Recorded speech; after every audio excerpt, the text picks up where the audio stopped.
નમો અરિયંતાણમ, નમો સિદ્ધાણમ, નમો આયર્યાણમ, નમો વજ્જાયાણમ, નમો લોહે સૌવસાવણમ. એસો પંચ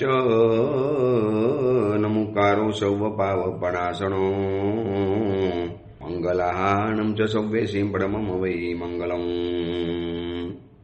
મંગલમ ભગવાન વીરો, મંગલમ ગૌતમ પ્રભુ, મંગલમ સ્થૂલભદ્રાદ્યા જૈન ધર્મો સ્તુ મંગલમ. પ્રવચનનો વિષય છે એક અનોખી યાત્રા, સ્વથી સર્વ તરફની અને જીવથી શિવ તરફની. આજથી આશરે 1060 વર્ષ પૂર્વે બનેલો 51 ગાથાની અંદરમાં જીવના 563 ભેદોને વર્ણવતો આ વિચાર નામનો ગ્રંથ અનાદિ અનંતના પરિભ્રમણની અંદરમાં અનંતકાળની અંદરમાં અનેક સ્વરૂપોને આપણે ધારણ કર્યા છે. કીડી બન્યા, મકોડા બન્યા, દેડકા બન્યા, અરસિયા બન્યા. જેટલી પણ જીવ સૃષ્ટિ આપણને આંખની સામે દેખાય છે એ બધા જ અવતારોમાં આપણે એક વખત નહીં અનેકાનેક વખત જન્મ લીધો છે. હવે એ ભવના એ દરેક ભવોની અંદરમાં જે પડેલી પીડા, સહન કરેલા દુઃખો, જે આપણી ઉપર તૂટી પડનારી આપત્તિઓ, એ બધાને આપણે સહન કર્યું છે. કેમ? કારણ કે કોઈ જીવિચાર નથી ભણ્યા એવા જીવોની સાથે આપણો સંબંધ જોડાઈ ગયો. એટલે આડેધડ ગાડી ચલાવી, આડેધડ બગીચામાં ફર્યા, મન ફાવે એવી રીતે લોન ઉપર ચાલ્યા, મન ફાવે એવી રીતે દ્વિદલ વગેરે ખાધું, અને એ બધાના કારણે આપણે મર્યા, આપણું કચુંબર થયું, આપણા જીવન બગડ્યા, આપણું મોત આવ્યું. તો એ વખતે આપણને કેવું દુઃખ પડતું હતું, કેવી આપણને તકલીફ પડતી હતી. ભલે આપણને યાદ નથી આવતું, પણ આ જીવિચારના ગ્રંથના પ્રવચનો દ્વારા એટલી તો ખબર પડી કે બધા ભવોની અંદરમાં આપણે રીબાયા છીએ, આપણે પીડાયા છીએ, આપણે હેરાન થયેલા છીએ. તો હવે આ ભવની અંદરમાં મારે શું કામ બીજા જીવોને હેરાન કરવાના બિનજરૂરી રીતે? જેટલું જરૂરી ભોજન બનાવવું પડે, જેટલું સ્નાન કરવું પડે, જેટલા વસ્ત્ર ધોવા પડે, જેટલી બાબતો જીવનની અંદરમાં જરૂરી છે, એટલે જે નીડ છે, જરૂરી છે ને એને કરવા છે. પણ ગ્રીડ એટલે શોખના પાપ, બિનજરૂરી પાપ. બસ ખાલી ગ્રીડ માટે પાપ કરતા જાય, નીડ માટે કરવા પડે ને એ તો હવે એમાં કોઈ છૂટકો જ નથી. કે એ બધી વસ્તુ દ્વારા જ આપણું ભોજન થાય છે, વસ્ત્ર પહેરાય છે, સ્નાન વગેરે થાય છે. એટલે જરૂરી વિરાધના તો જીવોની કરવી પડશે, પણ બિનજરૂરી બસ ફોગટના સ્વિમિંગ પુલમાં જવાનું, ફોગટની અંદરમાં બિનજરૂરી રીતે ગાડીઓ ચલાવવાની, જ્યાં જરૂરી નથી ત્યાં પણ કારનો પ્રવાસ કરવાનો, ચાલુ વરસતા વરસાદની અંદરમાં ફરવા માટે જવાનું. આ ચોમાસાની અંદરમાં એવા કેટલાય જૈન પરિવારો છે, આરાધના તો છોડો, આ વિરાધનાને વરમાલા પહેરાવી અને કેટલી વિરાધનાના ક્ષેત્રની અંદરમાં પહોંચી જાય. અત્યારે હિલ સ્ટેશનમાં સૌથી વધારે નિગોદ હોય, સૌથી વધારે વનસ્પતિકાયની વિરાધના આ હિલ સ્ટેશનોની અંદરમાં અત્યારે જૈન પરિવારો દ્વારા કદાચ ગયા હો તો થતી હોય છે. નકરી દિલ છવાયેલી હોય, ગાડી ચલાવીને જવાનું, પછી આવી 2-3 રજાઓ એક સાથે આવી જવાની, એટલે ત્યાં જઈને મજા માણી લેવાની. 15, 16 અને 17 આ 3 રજા સાથે આવી. ગયા રવિવારે પણ 3 રજાઓ સાથે આવી ગઈ, અને આ 3 દિવસના વેકેશનને માણી લેવું છે. મુંબઈની બાજુમાં હો અથવા તો આજુબાજુની અંદરમાં જે પણ હિલ સ્ટેશન હો, અને ત્યાં પહોંચી જવાનું. હવે ત્યાં ગયા પછી જે બિનજરૂરી જે જીવોની વિરાધના થાય છે, આપણે મોજ મજા કરવા માટે શું આવા જીવોને ખતમ કરી દેવાના? એનો પણ સમય એવો હોય, ઉનાળાનો સમય હોય, બધું સુકાઈ ગયું હોય, ગરમીના કારણે બધું જ લીલોતરી કે નિગોદ વગેરેનો અભાવ હોય, એવા સમયની અંદરમાં જાઓ તો હજી એકવાર કદાચ ચાલે, કદાચ. પરંતુ આવા વરસતા વરસાદની અંદરમાં, ચાલુ ચોમાસાની અંદરમાં બસ રેઇન ડાન્સ, વરસતા વરસાદમાં જવાનું, સરસ મજાનું વાતાવરણ જોવા માટે મળે. આપણે આપણી ખુશી માટે કેટલા જીવોની નાખુશીને ઊભી કરીએ છીએ, એ આ જીવિચાર આપણને સવાલ પૂછે છે. એટલે આ જીવિચાર ગ્રંથ મને તમને બહુ પ્રેમથી સમજાવે છે કે દોસ્ત, જિંદગી જીવી છે તો આવી રીતે તો નહીં જીવું કે જેની અંદરમાં નકરા પાપો કરવા પડે. તો આ જીવોની દુનિયાની અંદરમાં આપણે અવર જવર કરીએ છીએ. જીવના 563 ભેદોની વાત કરીએ છીએ. એમાં નારકના 14 ભેદ આપણે જોઈ લીધા. 7 નરક, એના પર્યાપ્તા અને અપર્યાપ્તા, એ નારકની વાત આપણે પતી ગઈ. પછી બીજા નંબરની અંદરમાં તિર્યંચ પંચેન્દ્રિયની પણ વાતો આપણે જોઈ લીધી, જેના 20 ભેદ આપણે જોઈ લીધા. હવે દેવોના 198 198 ભેદ છે દેવોના. હવે કેવી રીતે થયા? એને પણ આપણે જોઈ લઈએ, કારણ કે દેવોની દુનિયાની વાત પતી ગઈ, દેવલોકની, પણ થોડીક આજે બીજી દેવતાઓના વિષયની વાત કરવી છે. તો દેવોના જે 198 ભેદ છે, તો 10 ભવનપતિના, 15 પરમાધામી, આ બધા થયા. ભવનપતિ દેવના 25 થયા. પછી 8 વ્યંતર, 8 વાણ વ્યંતર, 10 તિર્યન જુંબક દેવ, આ વ્યંતર દેવના 26 ભેદ થયા. પછી 5 ચર અને 5 અચર એવા 10 ભેદ જ્યોતિષ દેવોના થયા. પછી 12 દેવલોક, 9 લોકાંતિક, 3 કિલ્બિષિક, 9 ગ્રૈવેય અને 5 અનુત્તર. આવા વૈમાનિક દેવોના 38 ભેદ, મતલબ 25, 26, 10 અને 38 બરાબર 99 ભેદ થયા. હવે આ 99 ભેદોને પર્યાપ્તા અને અપર્યાપ્તા મળીને કુલ 198 ભેદ થાય. આ રીતે દેવોના 198 ભેદ આપણે જોયા. નરકની વાત પતી, તિર્યંચુની દુનિયાની વાત પતી ગઈ, દેવોની પણ વિશિષ્ટ દુનિયાની વાત પતી. હવે રહ્યા છે માત્ર મનુષ્ય ભાવ. મનુષ્યોની દુનિયાની વાત કરવી છે, પણ એની પહેલા દેવોની કેટલીક વાતો આપણે જાણી લેવી છે. કારણ કે અધિષ્ઠાયક દેવો પણ દેરાસરમાં હોય છે. જે પણ તમે જાપ કરો છો એ દરેક જાપના પણ એક અધિષ્ઠાયક દેવ હોય છે. જેમ પદ્માવતી માતાનો મંત્ર હોય, ચક્કેશ્વરી માતાનો મંત્ર હોય, માણી ભદ્રજી યક્ષરાજનો મંત્ર હોય, નાકોડા ભૈરવજીનો હોય, બટુક ભૈરવનો હોય, કાલા ભૈરવનો હોય, ગોરા ભૈરવનો હોય, પછી ક્ષેત્રપાલ દેવતાનો હોય. આવા જેટલા પણ દેવી દેવતાઓ છે આ બધાનો સમાવેશ થાય છે ભવનપતિ અથવા તો વેંતરની અંદરમાં. આ બધાનો આમાં સમાવેશ થાય, જે આપણા મનુષ્યોની દુનિયાની સાથે બહુ કનેક્ટ છે, બહુ નજદીકમાં છે. તો દેવો સંબંધીની કેટલીક બાબતો જાણવા જેવી છે. વર્તમાન સમયની અંદરમાં જેટલા પણ અત્યારે 64 ઇન્દ્રો છે આ બધા સમ્યક દ્રષ્ટિ છે અને એકાવતારી છે. દેવોની દુનિયાની અંદરમાં ઇન્દ્ર એ જ બની શકે જે સંકિતધારી હોય. સમ્યક દ્રષ્ટિ સિવાય ચાવીરૂપ સ્થાનમાં કોઈ જગ્યાએ પ્રવેશ નથી મળતો. જેમ હિન્દુસ્તાનના બંધારણની અંદરમાં નિયમ છે કે આ દેશની નાગરિકતા ધરાવતો હોય, આ દેશમાં જેને જન્મ લીધો હોય, ભારતીયતાની નાગરિકતા જેની પાસે હોય એ જ વ્યક્તિ રાષ્ટ્રપતિ, વડાપ્રધાન, પછી સુપ્રીમ કોર્ટના ચીફ ન્યાયાધીશ, આ બધું એ જ બની શકે. એવી જ રીતે સંકિત દ્રષ્ટિ દેવતા હો તો જ 64 ઇન્દ્રોમાં સ્થાન મળે છે. અને આ વખતના જે ઇન્દ્રો છે એ સમ્યક દ્રષ્ટિ પણ છે અને એકાવતારી છે. પછીના ભવની અંદરમાં સીધા મોક્ષમાં જવાના. જેમ અત્યારે 12મા દેવલોકના ઇન્દ્ર મહારાજા છે સીતા માતા. તો સીતા અત્યારે 12મા દેવલોકમાં છે અને પછી રાવણ જ્યારે તીર્થંકર બનશે ત્યારે એની પહેલા ગણધર બનવાની છે સીતા માતા. તો આ રીતે દેવોની પણ આ એક દુનિયા જાણવા જેવી છે. અનુત્તર વિમાનની અંદરમાં જે દેવો છે એ એકાંતે સંકિત દ્રષ્ટિ જ હોય, એકાંતે. એમાં મિથ્યાત્વનું કામ જ નથી હોતું. દેવો જરૂર પડે ત્યારે મૂળ શરીરથી બીજું શરીર બનાવે છે, જેને ઉત્તર વૈક્રિય શરીર કહેવાય. વૈક્રિય શરીર તો પોતાનું છે જ, પરંતુ નવા રૂપો બનાવી શકે. એકમાંથી અનેક, અનેકમાંથી અનેક, અનેકમાંથી અનેક એવા અનેક રૂપો બનાવી શકે છે દેવતાઓ જરૂર પડે ત્યારે. એક સાથે લાખો રૂપ બનાવી શકે, હજારો રૂપ બનાવી શકે, જાત જાતના રૂપ બનાવી શકે, જેવા ધારે એવા રૂપ બનાવી શકે. આવી વિશિષ્ટ શક્તિ હોય છે દેવતાઓ પાસે. એટલા માટે તો આ વિશિષ્ટ દુનિયા છે. આ ભવની અંદરમાં જેને વિશિષ્ટ આરાધના કરી, વિશિષ્ટ સાધના કરી, વિશિષ્ટ જેને ધર્મનું પાલન કર્યું, વિશિષ્ટ રીતે જેને પોતાની જિંદગીને ન્યાય નીતિ સંપન્ન રીતે આગળ વધારી, પ્રમાણિકતા અને પવિત્રતા સાથે જેને આગળ વધારી છે, એ વ્યક્તિ આવનારા ભવમાં આવા વિશિષ્ટ દેવતાઓ તરીકે જન્મ પામે. એટલી તાકાત હોય. એમ કહેવાય છે કે પૃથ્વીને જે છત્ર પરે કરે, મેરુનો ધરે દંડ રહે.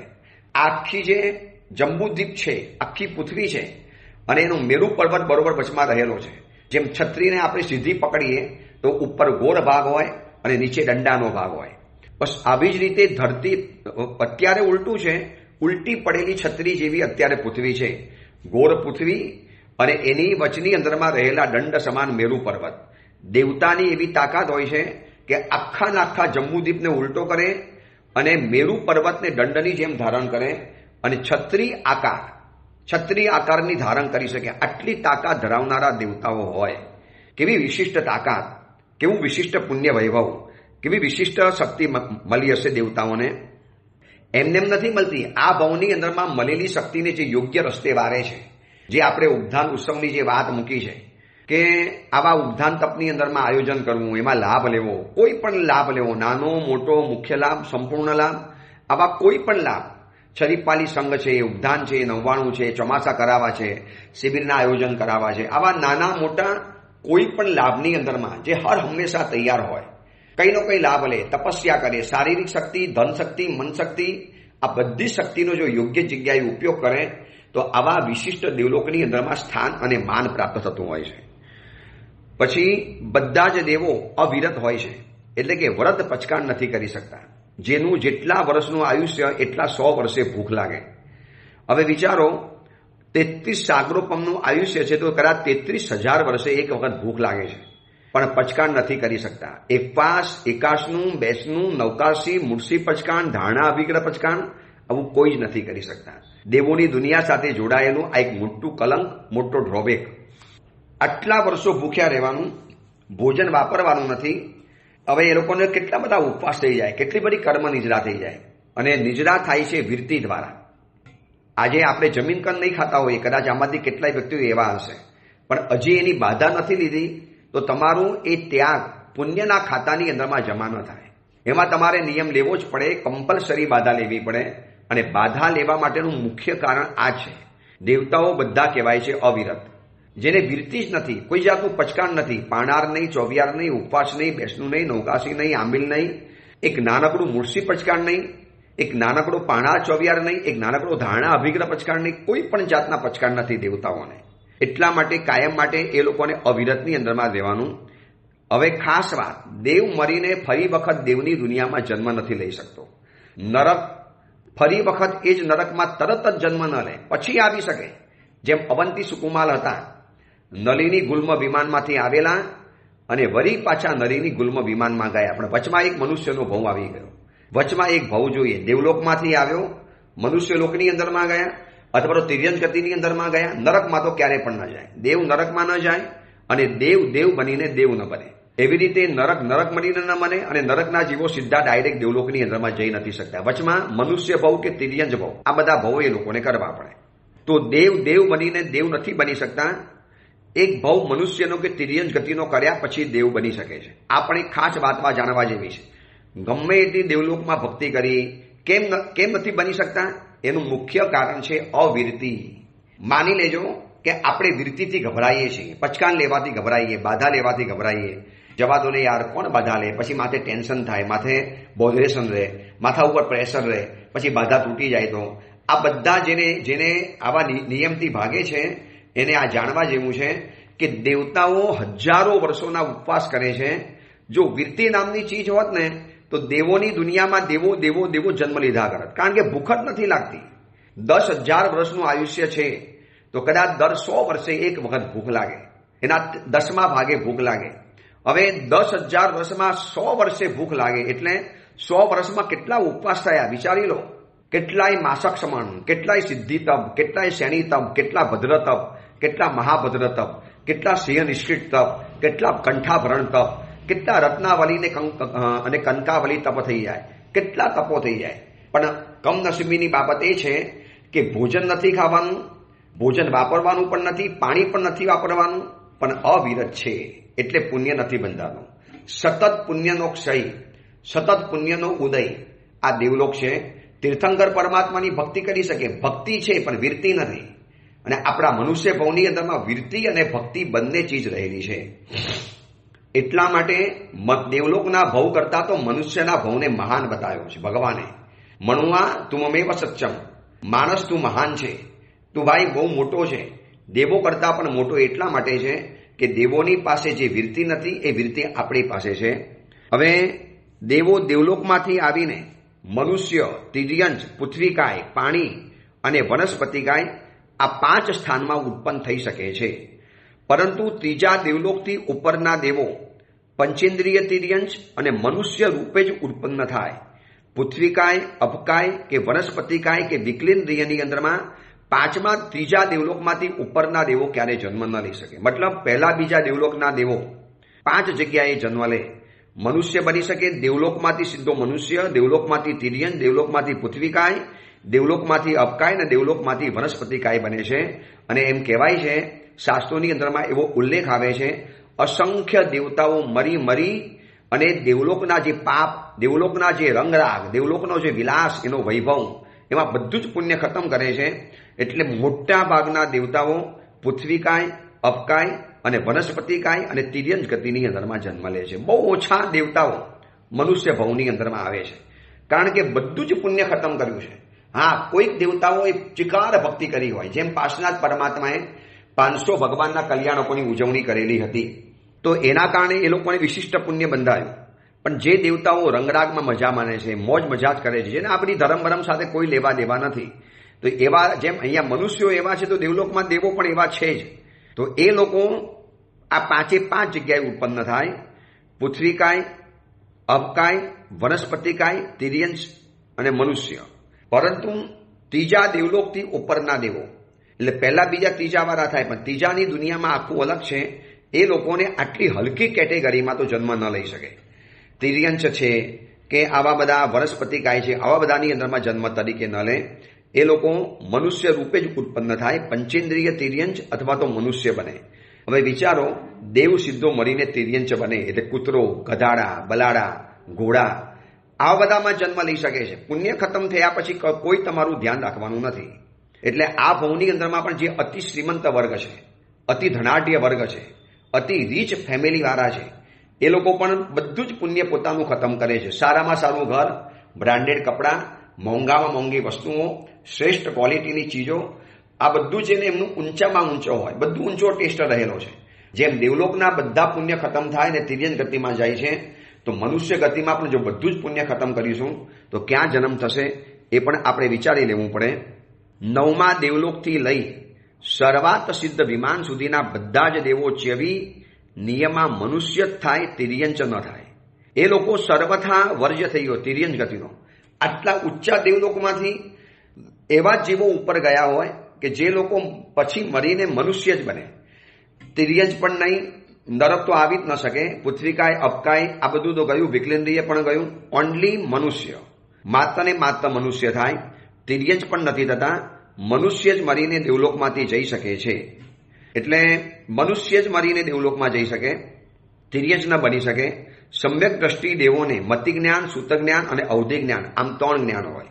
જ્યારે મિથ્યા દ્રષ્ટિ દેવતાઓને મતિ અજ્ઞાન, સૂત અજ્ઞાન અને વિભંગ જ્ઞાન, આવા 3 પ્રકારના જ્ઞાનો. જ્ઞાન એ જ છે, પણ પાછળ મિથ્યાત્વ બેઠેલું છે.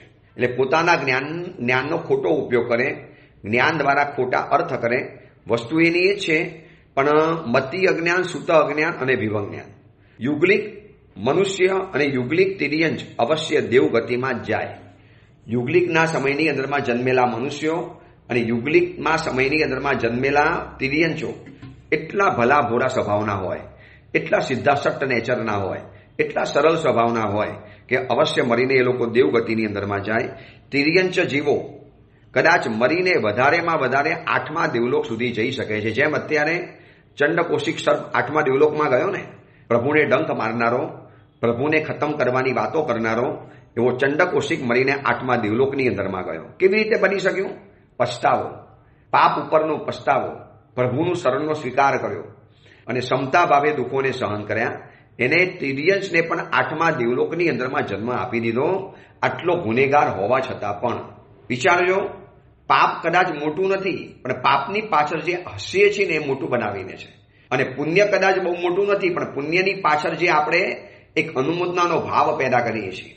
એટલે આમાં તિર્યંચ ગતિનો જીવ, જેને તીર્થંકર પરમાત્મા મહાવીરની હત્યાની કોશિશ કરી, 2 વખત ડંખ માર્યો, એવો 8મા દેવલોકમાં ગયો છે. એટલે તિર્યંચો મરીને બહુ તો 8મા દેવલોક સુધી જઈ શકે, એનાથી ઉપર જઈ ન શકે. અપ્રમત્ત સાધુ સર્વાર્થ સિદ્ધ વિમાનની અંદરમાં દેવ તરીકે ઉત્પન્ન થઈ શકે અને 12 વ્રતધારી શ્રાવક સંયમ જીવન ન સ્વીકારે અને શ્રાવકપણાની અંદરમાં મરે તો 12મા દેવલોકમાં જન્મ પામી શકે, એનાથી વધારે નહીં. જેનું આયુષ્ય સમ્યક્ત્વની હાજરીમાં બંધાયું હોય એવા સમ્યક દ્રષ્ટિ મનુષ્ય અને તિર્યંચો મરીને વૈમાનિક દેવસ થાય. સંકિતની હાજરીમાં જો આયુષ્યનો બંધ પડે તો માત્ર 2 જ ભવ થાય, મનુષ્ય અને તિર્યંચનો ભવ. એવા મનુષ્ય અને તિર્યંચો મળીને વૈમાનિક દેવલોકમાં જ જાય. સંકિતની ડિગ્રી તમારી પાસે છે, આપણી પાસે સંકિત છે ને, એ આપણને નરક અને તિર્યંચ ગતિમાં ન જવા દે. હવે તિર્યંચ પાસે સંકિત છે અને એની હાજરીમાં જો આયુષ્યનો બંધ થઈ ગયો તો અવશ્ય દેવલોકની અંદરમાં જ જાય. ચારિત્ર લીધા વિના 9મા ગ્રૈવેયક કે 5મા અનુત્તર વિમાનમાં જઈ શકાતું નથી. 12 દેવલોકની ઉપર જેને જવું હોય એને ભલે અભવી જેવું સંયમ જીવન, ભલે મલિન, ભલે કોઈ અપેક્ષા સાથેનું, પણ સંયમ જીવનનો વેશ જોઈએ. કેવી તાકાત છે સંયમ જીવનની? આ શ્રમણ જીવનના વેશની કેવી તાકાત છે? મને વેશ શ્રમણનો મળજો. આ સંયમ જીવનનો વેશ કેટલો કિંમતી છે કે સંયમ જીવનનો હાથમાં હોય તો જ તમે 9 ગ્રૈવેયક અને 5 અનુત્તરમાં જઈ શકો. સાવકોને ત્યાં જવાનો અધિકાર નથી. સંસારીપણાની અંદરમાં રહેલો ગૃહસ્થ ભલે ને સોનાના મંદિર બનાવે, ભલે ને જિંદગી પર છઠના પાને છઠ કરે, ઘોડાથી ઘોર તપસ્યા કરે, પણ એના માટે લાસ્ટ ડેસ્ટિનેશન છે 12મો દેવલોક. 12મા દેવલોક સુધીના દેવો તીર્થંકરના કલ્યાણક આદિ પ્રસંગોમાં કે મનુષ્ય લોકમાં ક્યારેક ક્યારેક આવે છે, પણ 9 ગ્રૈવેયક અને 5 અનુત્તર વિમાનના દેવો અહમ ઇન્દ્ર હોવાથી પોતાનું સ્થાન છોડીને નીચે નથી આવતા. આજે પરમાત્માનો કલ્યાણક ઉજવણી થાય, પ્રભુનું સમવસન મંડાય, એમાં જે દેવતાઓ આવે, એમાં જે દેવતાઓની અવર જવર થાય, એ બધા 12મા દેવલોક સુધીના ઇન્દ્રો હોય, દેવો હોય, એટલે કે ભવનપતિ, વ્યંતર, જ્યોતિષ અને વૈમાનિકના 12મા દેવલોક સુધીની અંદરમાં. 9 ગ્રૈવેયક અને 5 અનુત્તરના વિમાનનો તો અહમ ઇન્દ્ર છે. એ લોકો વિતરાગ પ્રાય દેવતાઓ છે. હવે એ લોકો લગભગ નીચે આવવાની જરૂર નથી પડતી. 4 પ્રકારના દેવોમાં સૌથી વધારે સંખ્યા જ્યોતિષી દેવોની છે. બધું જ મળીને અસંખ્યાતા જ્યોતિષ દેવો છે. આજે તારા દેખાય છે ને આકાશમાં, સ્ટાર, તારામંડળ, આકાશ ગંગા જેને કહેવાય છે, એટલે સૌથી વધારે દેવો જ્યોતિષની દુનિયામાં છે. દેવોને પ્રાય કરીને શારીરિક કષ્ટ હોતું નથી. ભૂખ, તરસ, ગરમી, ઠંડી ઇત્યાદિ બીમારી, ગર્ભાવાસ, જેમ આપણને આ ચોમાસાની અંદરમાં ડેન્ગ્યુ થઈ જાય, મલેરિયા થઈ જાય. અત્યારે અમે સુરતની અંદરમાં છીએ, કેટલા બધા સમણી ભગવંતોને, કેટલા લોકોના ઘરોની અંદરમાં આ ચોમાસાની અંદરમાં એવા પ્રકારના વિચિત્ર મચ્છર પેદા થાય કે ડેન્ગ્યુ પેદા કરી નાખે. પછી દેવલોકની અંદરમાં બીમારી, ગર્ભાવાસ, વૃદ્ધાવસ્થાનું દુઃખ, પરંતુ રાગ, દ્વેષ, ઈર્ષા, આવેશ, વૈમનસ્ય, એકબીજાની ઈર્ષા, ચર્ચા ચરસી, એના દુઃખો મોટા હોય છે. આ બધા માનસિક દુઃખો બહુ હોય. શારીરિક દુઃખનું ત્યાં નામો નિશાન નથી. ઘડપણ નથી આવતું. સદૈવ તરોતાજા, 33 સાગરોપમનું આયુષ્ય હોય તો પણ ઘડપણ ન દેખાય, યુવાન દેખાય, એકદમ યુવાન. તો આ દેવોની દુનિયાની આ બધી વિશિષ્ટતાની વાતો કરીએ છીએ એટલા માટે બતાવું છું કે આવા દેવલોકની અંદરમાં જમવું હોય તો વિશિષ્ટ આરાધના આ ભવની અંદરમાં કરી લો. સામાન્ય આરાધના તો કદાચ આપણને સામાન્ય દેવ બનાવશે કદાચ, પણ આવી વિશિષ્ટ આરાધના, ઉપધાન, 99 સંગ, સંયમ જીવન, શાવક જીવન, પૌષધ. હવે આ પર્વાદિના પરુષર મહાપર્વ આવે છે, ચલો 8 દિનના પૌષધ વગેરે કરી લઈએ. આવી જેટલી પણ વિશિષ્ટ પ્રકારની ભાવનાઓ થાય એ બધું જ દેવલોકની અંદરમાં ઉત્પન્ન કરાવી શકે. એટલે દેવલોકમાં શારીરિક દુઃખ નથી, પણ માનસિક દુઃખ અપરંપાર છે. દેવોની ભાષા અર્ધમાગધી ભાષા હોય, અતિ મધુર ભાષા. દેવોનું આયુષ્ય નિરુપક્રમી હોય. આપઘાત કરવાનું મન જ ન થાય, પણ વચમાં આપઘાત કરીને મનુષ્ય જીવન ટૂંકાવી શકે છે. દેવો નથી ટૂંકાવી શકતા. મનુષ્ય પોતાની શક્તિથી દેવલોકમાં જઈ શકતા નથી જ, પણ ત્યાં કોઈ રહેનારો વિમાન કે એટલે કોઈ વિમાન કે રોકેટ પણ નથી જઈ શકતા. હા, કોઈ દેવતા આપણને લઈ જાય તો કદાચ આપણે જઈ શકીએ. દેવલોકમાં ક્યાંય હાથી, ઘોડા કે પશુઓ નથી હોતા. દેવો પોતાની વૈક્રિય શક્તિથી, એટલે આવા કિલ્બિશિક જેવા દેવતાઓ હોય એ લોકોને આ બધું રૂપ લેવું પડે છે. દેવલોકની અંદરમાં પરાકાષ્ઠાનું ભૌતિક સુખ છે, પણ ત્યાં અધ્યાત્મ જગતનું સુખ, ચારિત્ર ધર્મનું સુખ એક નાનકડું સામાયિક પણ નથી કરી શકતા. કશું જ કામ નથી. ન વેપાર, ન ઓફિસ, ન સ્કૂલ, ન ટ્યુશન, ન ક્લાસીસ, ન કિચન, ન બજાર, ન ધંધો, ન બિઝનેસ ટૂર, ન ફેક્ટરી, કશું જ કામ નથી. લાખોના લાખો વર્ષો જલસા કરવાના, મજા કરવાની, પણ એક સામાયિક પણ નથી કરી શકતા, કારણ કે વિરતી જ નથી. એટલે આ દેવોની દુનિયાની અંદરમાં આમ જવાનું હોય છે, પણ આ બધી પાછી આવી વિચિત્રતા અંદરમાં જોડાઈ ગયેલી હોય.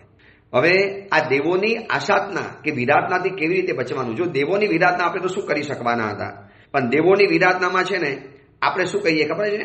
હું દેવ બેવને માનતો નથી, આ બધા દેવ હંબક છે, આ ભૂત બેત હું માનતો નથી, આ બધા અધિષ્ઠાયક દેવતાઓ કોઈ છે નહીં, હોય તો અત્યારે જાગે નહીં, અત્યારે દેખાય નહીં.